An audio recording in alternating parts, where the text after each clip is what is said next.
Dylan celebration? I was listening to Bob Dylan. So, first of all, I'm sorry for my very poor English, and what some of you will call my franglais.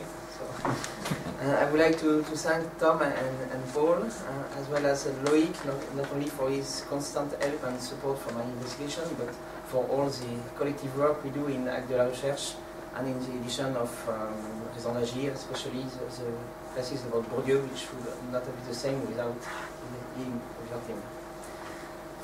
Today I will try to present a kind of epistemic reflexivity. It's a concept elaborated by Loïc upon the fieldwork I realized in Bolivia from 2006 to 2010, where I studied inequalities of access to water in urban contexts. I will expose the difficulties of investigating in marginalized and peripheral parts of the city of El Alto in Bolivia, and I will show how the ambivalence of my own position led me to abandon provisionally the ethnographical approach for a plurality of methods: cartography, statistics, and questionnaires. If I don't pronounce well, you can interrupt me and ask me what is questionnaires. Perfect. So finally, I will show you how my project of global ethnography, which is a Bravo concept, finally turned into the elaboration of a multi-level model integrating not only different scales, local, national, international, but also an original conception of the articulation in the production of a global program. You'll see there will be many pictures, not only to help you to support my franglais, but also to try to invite you to this reflexive perspective. And finally, how I started by explaining or presenting my own farewell to this topic, like say in martial science, to finally go to bring the state back in the state and many other things that the state. So I will try to present you how I discovered the area in which I started my field work, which is named Biosolidaridad, and to explain you that my investigation, my ethnographical approach was to understand finally urban utilities in order to understand urban inequalities and social protests, what was called in Bolivia water wars, and in general conflicts about social environmental problems. So you know Bolivia, the first water war was in 2000 in Cochabamba, and it went from Cochabamba to La Paz a few years later. I won't describe you, it will be hours of speech. So I won't pass on all the details, and you can imagine the fascination for a young ethnographer from in sociology in urban districts in France when you discover such social movements. It's very, see, it's a kind of fascination. I think it's important to realize it in a reflexive way. And I decided finally to study it, as I have learned, this global program of water privatization, to make a kind of global ethnography in a very localized area, in what I thought that was the most marginalized part of a peripheral city, which was El Alto, which is above the overrunning the city of La Paz, which is the seat of the Bolivian government, and which is the city we see on this photo. And just behind the ridge, there is La Paz on the valley. I will present you. So we can see the limits of the city with the mountains above. We are 4,000 meters. And there is a map, and El Alto is this, and La Paz is this, the city. Okay, so I can give you another image. El Alto, which is an interesting city, which has always been very marginalized in front of La Paz. It was a small district with 1,000 people in 1950, and now it's 1 million people city, very autonomous administratively, and with its own government, and which developed with an impressioning growth between 5 and 10%. So you can see the evolution. The first districts here in the 40s, the evolution with rural migration in the grey part until the 90s, and the extension in the 2000s. And after my own evaluation with Google Earth, especially with the actual expansion of the city. Those peripheral areas are the place that was studied specifically. So you can see the difference. So it's interesting to study water wars. I started to study finally a kind of environmental problem, environmental conflict, and utility providers. And when you get into El Alto, there are no sewage, and there are it's a very deteriorated environment. And so you can see the product of global politics when you make a dualist system with a good network for rich people in La Paz, and people in El Alto, you call it social participation, and people work to have another kind of network of sewage that they build themselves for not money, because they give them food, and yeah, that's all. So I wrote everything in a book published in 2008. And I started finally a long-term ethnography in a specific district in the north of El Alto, which is named Barrio Solidaridad. I will show you. You get I discovered it. Yeah. This is the name that they give? They give this name. They give this name. Solidaridad is interesting, and I will take in the conclusion if I get it. You've got to cross the peripheral districts, you follow the ridge, and you're getting to some places in the north of the city where there's nothing. There are no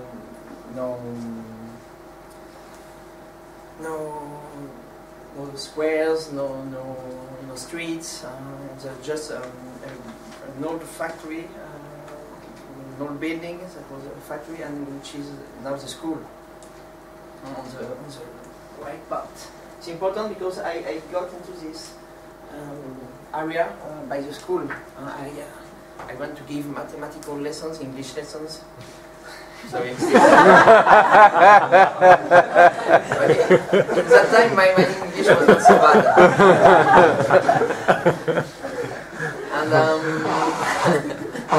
And I learned Aymara in that school with the mothers, and so it was a good experience. And I became living with. I didn't sleep at night here, like many colleagues wanted to do it, because there are dangerous parts of El Alto, of course. If you go inside and live there it's not possible. And people do their own assure their own security. You can see this everywhere in El Alto. Ladrón que se ha pescado será linchado.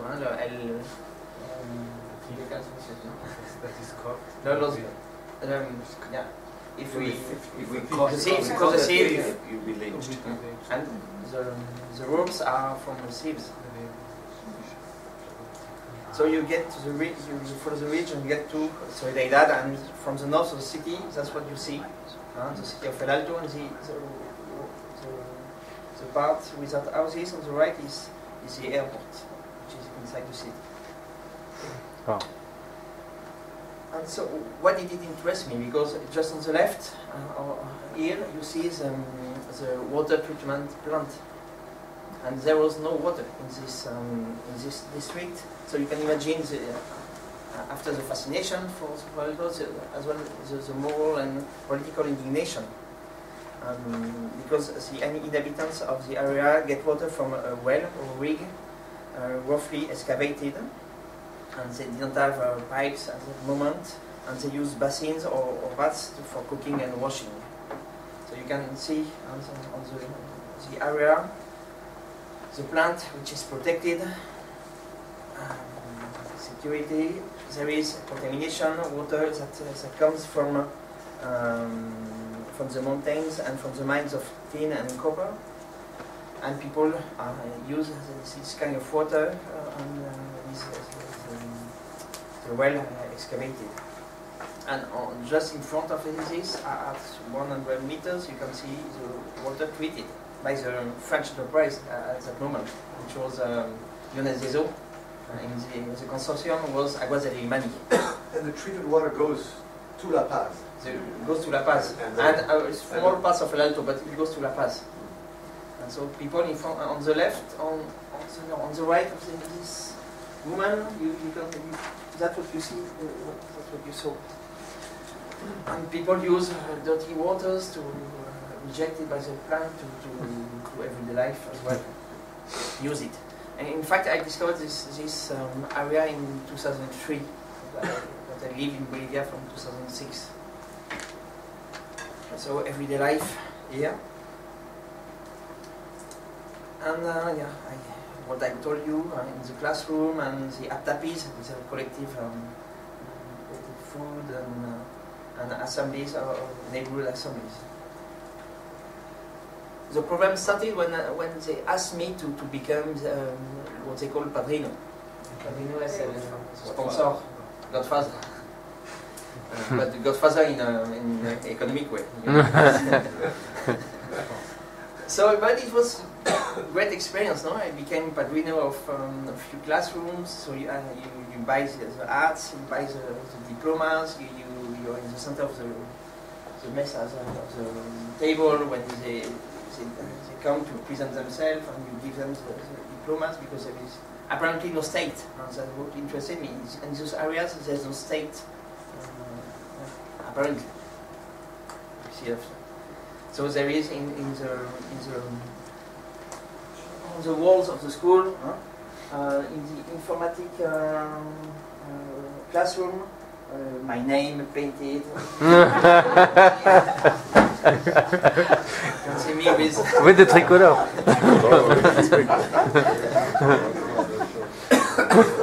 So you buy, and there is promotion for everything, no? I can send you the photos. So you were that's the Pradino buys everything. Yeah. So you were not studying cultural imperialism, you were practicing. But the thing is, this arts, these diplomas is what people want. And they lead you to the commercial streets, and you pay for it.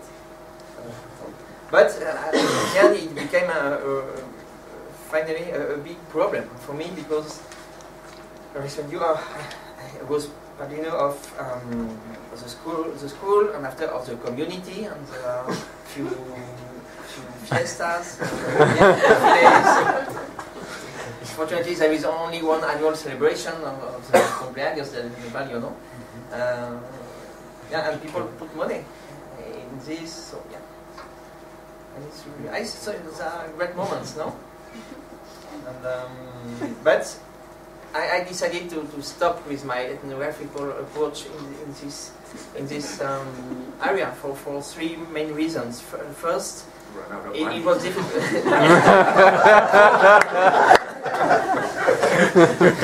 5 reasons. First, run out of money. Secondly, I was going to become alcoholic. Yeah, when they make fiestas, 3 days drinking. And your wife is trying to phone you, and she doesn't know where you are. And, yeah. But the problem, you cannot build any kind of relation outside of the sponsoring relation after this. That's a problem. That's a very epistemic second, huh? First of all. Secondly, you've got the impression that after every feast or every annual ceremony, nothing really changes. Nothing happens. Yeah, there is one annual feast of the bio, but nothing changes. You're not like an anthropologist that is going to study rituals or anything else you can read in, say, in Flic d'Escola, Les Lances du Crépuscule, or in any kind of classical book of anthropology, Christophic. I was really afraid that you have nothing to say after a moment. No, nothing changed. And third reason, I met an international or altermondialist activist, people like Maud Barlow. I made them visit the districts. And Maud Barlow, for example, she found money, $5,000, not so much, to give water to this area. And they installed this she came once and she did this. And it was not much, but they had pipes of water near their houses. And so, after a moment, you think, what am I doing there? Like a sociologist at the end. I'm not helpful at all. Yeah, I'm sponsoring, but I didn't contribute to the amelioration of conditions of life. And on a political level, and on a scientific level, what was I researching?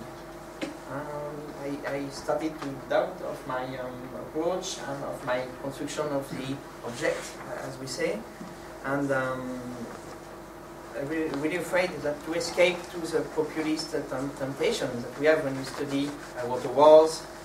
Like all American anthropologists, they come and they celebrate indigenous people. So I was in the opposite, in kind of miserabilist perspective. So I was quite afraid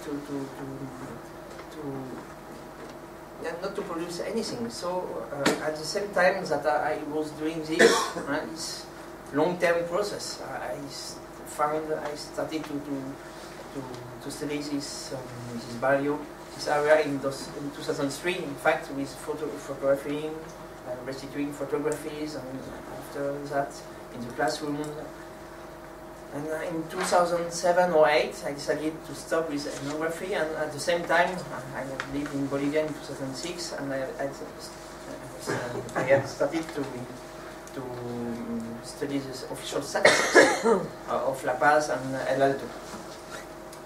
And to use geographical approaches of urban segregation, especially in a city like this, which is quite useful.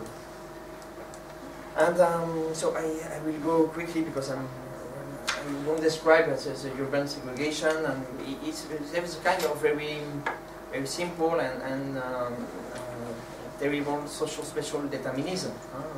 In all those parts, there are more equipments, more networks, more everything. And in the peripheral areas, yeah, it's nearly nothing. But in my cartography, the cartography I realized in those districts, I saw kind of ruptures with this determinism, and especially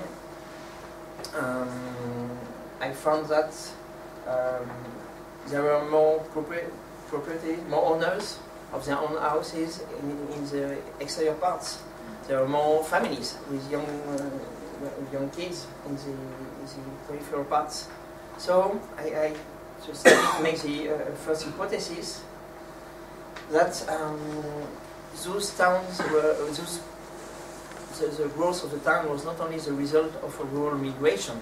And the scientific scheme of the rural migration is what aliments the interpretation of the El Alto like Aymara and Rebel City. And I started thinking that maybe it was more the product of endogenous development and intra-urban migration inside the city. And finally, I wanted to check if the recent growth of El Alto was not the result of family strategies for access to home ownership and to property. And in order to do this, like the statistic I had was from 2001, I decided to build my own data. And I decided to use photos to illustrate the importance, symbolic importance of houses in Bolivia, in Fiesta.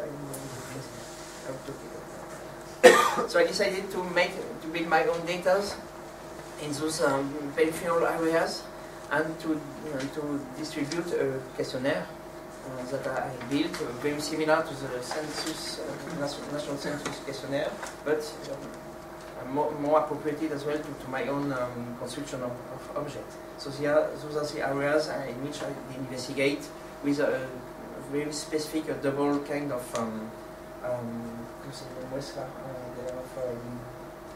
échantillon. Sample. Sorry, it's right in there, but I've lost my page. So it was hard work to diffuse hundreds of questionnaires in El Alto with under the sun, and it's difficult to reach all the districts. But finally, we discovered and we got into more institutional problems as well. How these districts are equipped, for example, with people working, with the municipal functionaries that come, and everything. And so I will go directly to the conclusion. I'm sorry, I lose time joking, but yeah, I did. I wanted to say something that after the diffusion of the questionnaires, I went back to Solidaridad, just like ethnography revisited, no? But just to say that it was not a complete farewell to ethnography, and I couldn't build the questionnaire without the intimate knowledge of what the indicators, the significant piece of the tierra, in a miserabilis approach, you take it as a sign of poverty. But when you understand that for people it's not so much a problem, you can understand strategies of access to property in those small houses that they build themselves for $4,000, etc., etc. So we conclude that the fieldwork about inequalities of access to water service revealed processes that were both global and specific to the investigated areas of El Alto.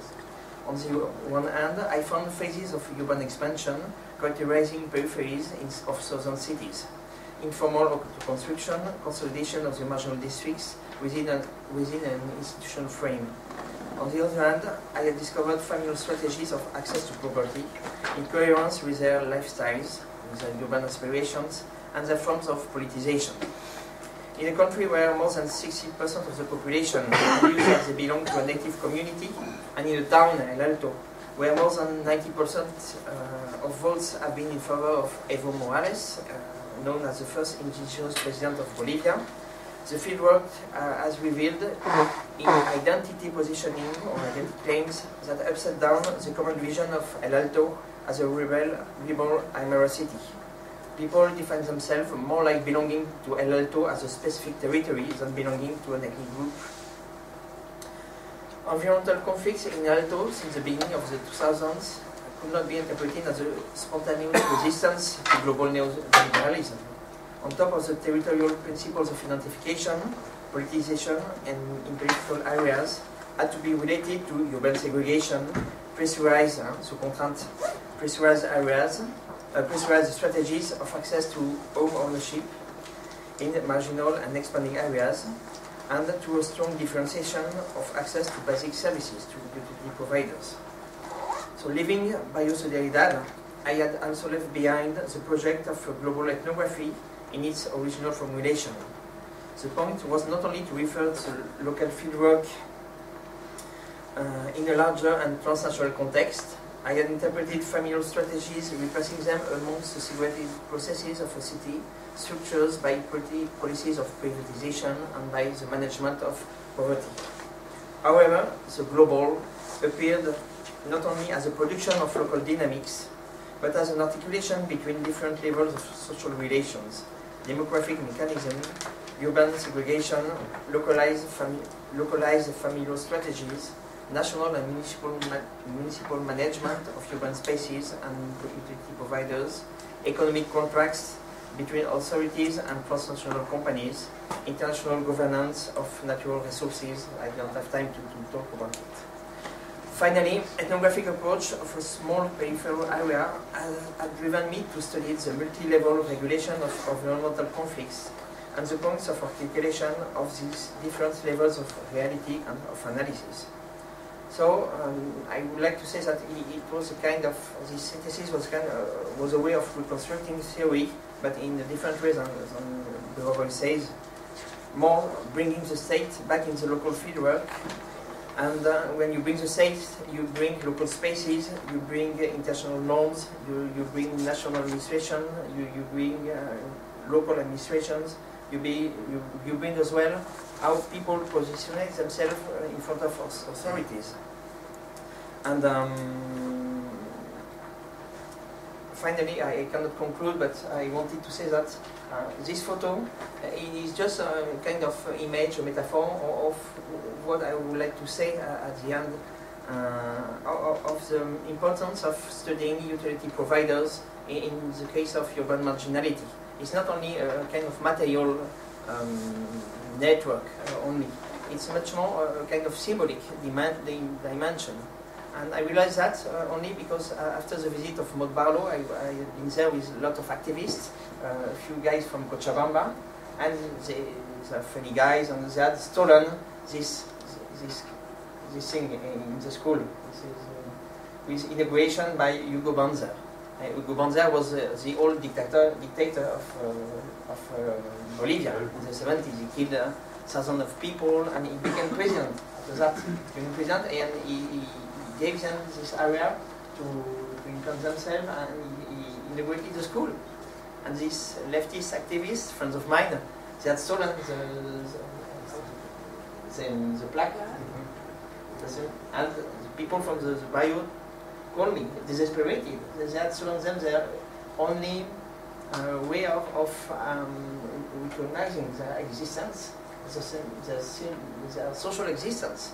And so it was a way to understand that when you fight for utility providers to install water, you fight for symbolic recognition of your social existence as well. And so I wanted to try to demonstrate that entering those kinds of problems by this way was quite a strange and different approach, but could be a way of getting back to traditional sociological problems. Sorry for the presentation.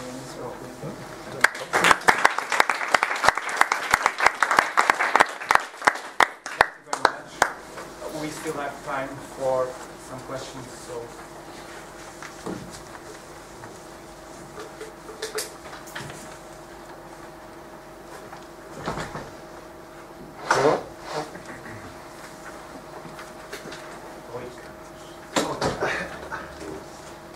Strange to ask you a question.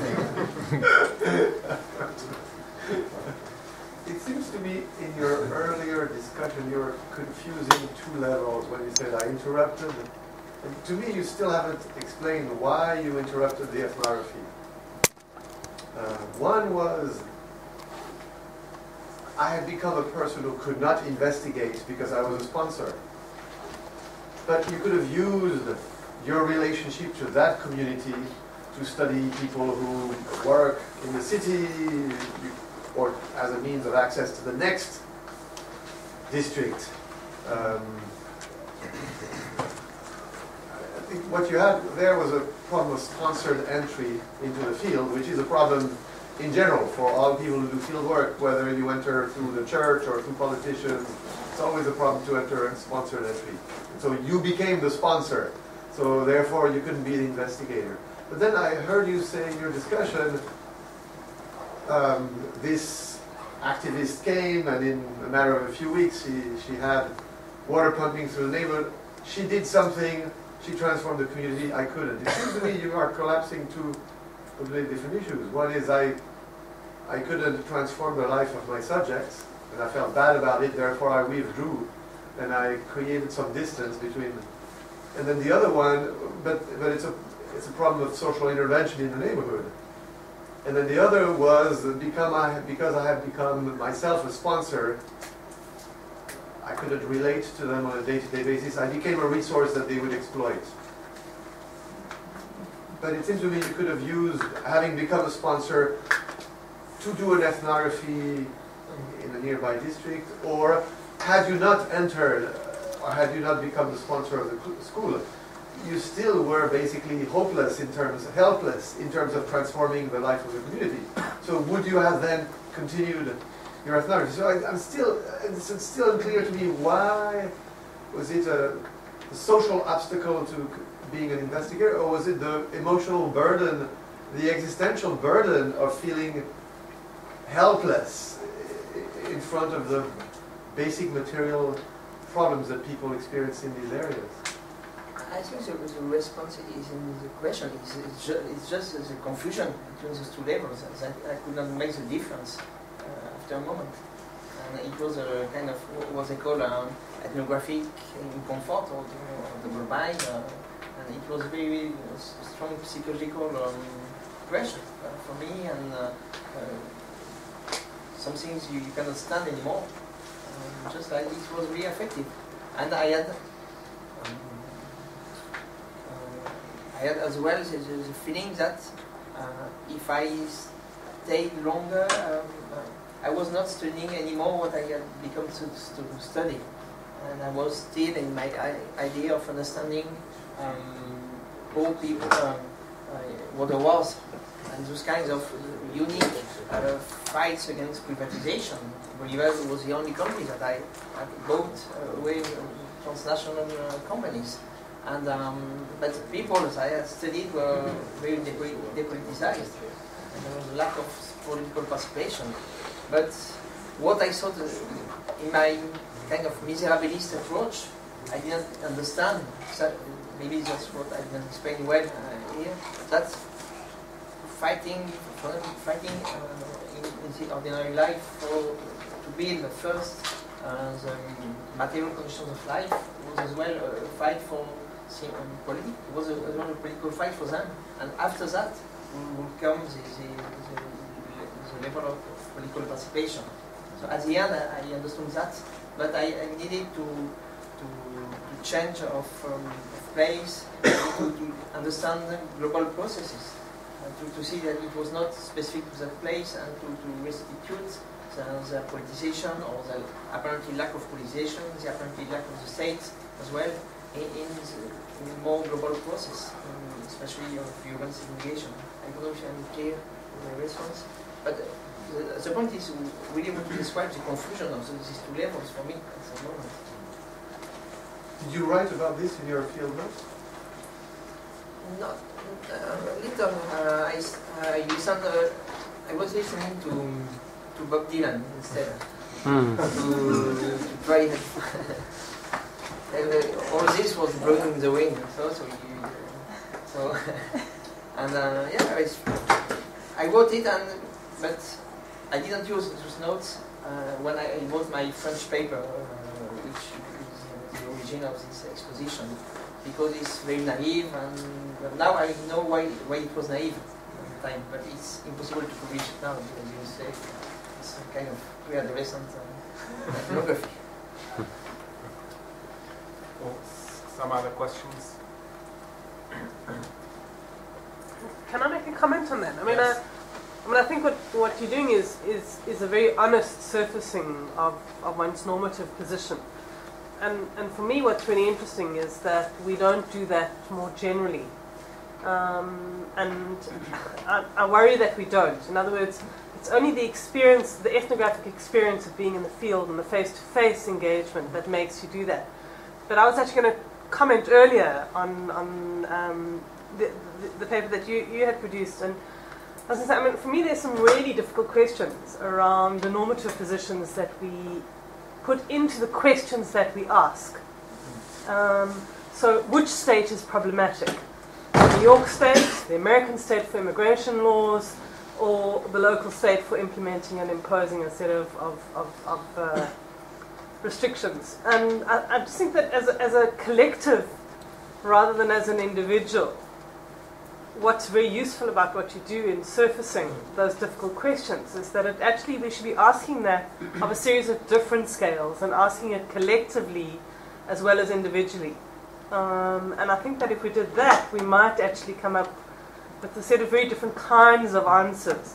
In other words, if we weren't just driven by what the academic literature said we should be asking, but we actually asked explicitly normative questions about what's right, why it should be right, whose interests our knowledge would serve, we'd get to some quite interesting places. So, thanks. And maybe we can widen the discussion away from... Yes, of course. I'm disturbed. I think I disagree with what Franck is saying. I spent 3 years in a community, nothing changed, flammable. It was dreadful. It was the worst environmental disaster in Argentina. Absolutely nothing changed. Of course I was indignant, I was angry, I was frustrated, but that's why we write, isn't it? I mean, that's why instead of removing from the field, you produce, I mean, I think our intervention is in the form of, a book or an article or an op-ed. I mean, instead of saying, I can't take this anymore. I remove myself from the... I'm not accusing you of it, but I'm conflicted by the idea that because nothing is changing, then, I quit. But can I... I'm not, I'm just... because I was listening to Franck, I said, this is what I went through. Yes. And I would say the same thing, when I was going to the gym, and I was trying to, in many ways, help my buddies from the gym in their everyday life.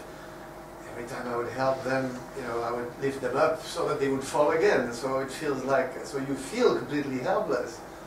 But nonetheless, I mean, you keep doing the work that you're doing. But I heard you give a different answer, is that you went there to show the politicization of the population. There was, in a sense, there was a political agenda to the research. And you felt that if you abandoned the political agenda, you had to abandon the research. If you didn't discover that they were politicized, there's this vision. I mean, and Bolivia became this country that was very symbolic of the rise of the indigenous, subaltern around the world. And you felt like you went there, they weren't there. They weren't doing what the people around the world were saying they were doing. And so in a sense, there was such a sense of disappointment that you felt like, I have to do something else entirely. But in a sense, it's the abandonment of that project that had a political resonance rather than the abandonment of ethnography. Because you could have said, I'm going to do an ethnography of the children, how they play in school, or, I could have used the fact that I'm the sponsor of this school, that I can speak to every family, and, and this will give me access to the children, and so on. So you could think of 100 things you could have. So to me, it's it's not the abandonment of ethnography.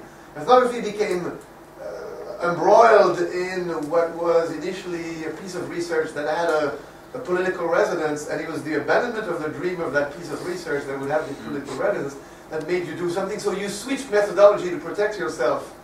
No, and it was, I think, a change in my conception of what is to build the scientific object as well. And I was wrong thinking that you study a global program, you're going to a local scale, and you think the effects. If it was so simple, like we usually think, and I've read after this, things by Brevoy like this, and I realized that I was in the scheme. It's so simple. And that's what I explained it in my book, in the book I showed in 2008, because I made a book like this, and when I abandoned the ethnographic field, I went on going to the school, but teaching, combating with people, but I decided not to go studying for the reason I explained. So I made my book as well, but I could make another book, but it had no sense. At that moment, for me, I wanted to obtain another kind of objectivation. So I went to quantitative things and to take distance as well, because when you pass 3 days with families, a girl with hundreds of very girl fake skin problems, and people in the hospitals don't want to receive, you find it's portable, you can't stand it. I read things sometimes similar in Malinowski's journal. I don't compare myself to Malinowski, please, but when you get crazy because you're very isolated and you lack of collective control as well. You're far away from everything, and it's so you can listen to Bob Dylan. Now I realize I did something very similar, which is I took up studying the penal state as a way of understanding the life of my buddy Ashanti. But I never used any information that I had from his own life. I never used the interviews that I had of him. I deliberately, when I would go and get him out of jail or whatever, I never took notes. It was almost like it was a completely different. It would have been fabulous, but it was too much for me. I could not take notes when I would come out of visiting him in prison.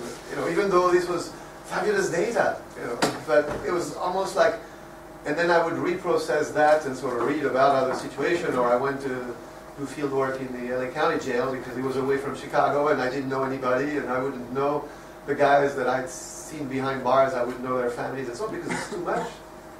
It's intolerable. Okay. Let me just say that I think that personal comment, that the practice of ethnography is not incompatible with the exercise and the development of other methodologies. So I think that we should have always that in mind. And even if we suffer through the process, we can gain a lot by practicing other methods and taking consequences out of them. I understand that Franck might have some pessimistic tone out of his experience, but I read the book and I've read some of his materials, and they are great. So we suffer when we do this. Well, that's part of it. Well, let me just thank you for 3 excellent presentations.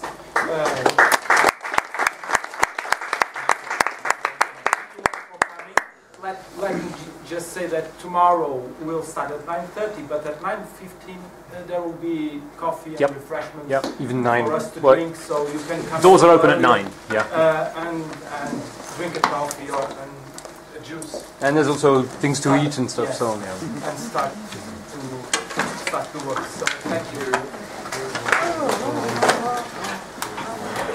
Right, let's turn that off.